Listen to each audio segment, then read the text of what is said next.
সিরাজগঞ্জে পূজা মণ্ডপ পরিদর্শন করেন কেন্দ্রীয় স্বেচ্ছাসেবক দলের নেতা নাজমুল হাসান। সিরাজগঞ্জ জেলা প্রতিনিধি মোহাম্মদ শাকিল হোসেনের প্রতিবেদনে বিস্তারিত। সাথে আছে আমি রাজিয়া সুলতান। আপনারা দেখছেন I1 টিভি। সিরাজগঞ্জে শারদীয় দুর্গাপূজা উপলক্ষে পৌর এলাকার বিভিন্ন পূজা মণ্ডপ পরিদর্শন করেন সাবেক ছাত্রনেতা বাংলাদেশ জাতীয়তাবাদী স্বেচ্ছাসেবক দল কেন্দ্রীয় কমিটির সাংগঠনিক সম্পাদক নাজমুল হাসান।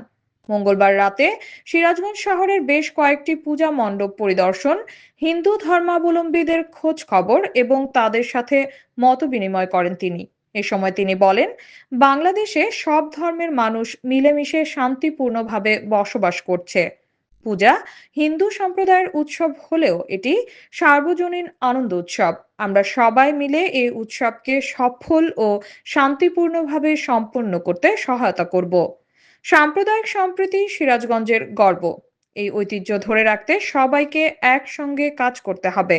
আমাদের নেতা বিএনপির ভারপ্রাপ্ত চেয়ারম্যান তারেক রহমান বলেছেন, ধর্ম যার যার, রাষ্ট্র সবার। ধর্ম যার যার, নিরাপত্তা পাবার অধিকার সবার। এ সময় কেন্দ্রীয় স্বেচ্ছাসেবক দলের সমাজসেবা বিষয়ক সম্পাদক মামুন হাশেমি দীপু, স্বেচ্ছাসেবক দলের ঢাকা মহানগর উত্তরের সিনিয়র যুগ্ম সাধারণ সম্পাদক রুহুল আমিন সোহেল, কেন্দ্রীয় স্বেচ্ছাসেবক দলের সদস্য ইঞ্জিনিয়ার সোহেল সহ বিএনপি ও অঙ্গ সংগঠনের নেতৃবৃন্দরা উপস্থিত ছিলেন। এতক্ষণ সঙ্গে থাকার জন্য ধন্যবাদ। I1 টিভি নিয়মিত আপডেট পেতে ভিজিট করুন আমাদের ওয়েবসাইট, ফেসবুক, ইনস্টাগ্রাম ও ইউটিউব চ্যানেলে।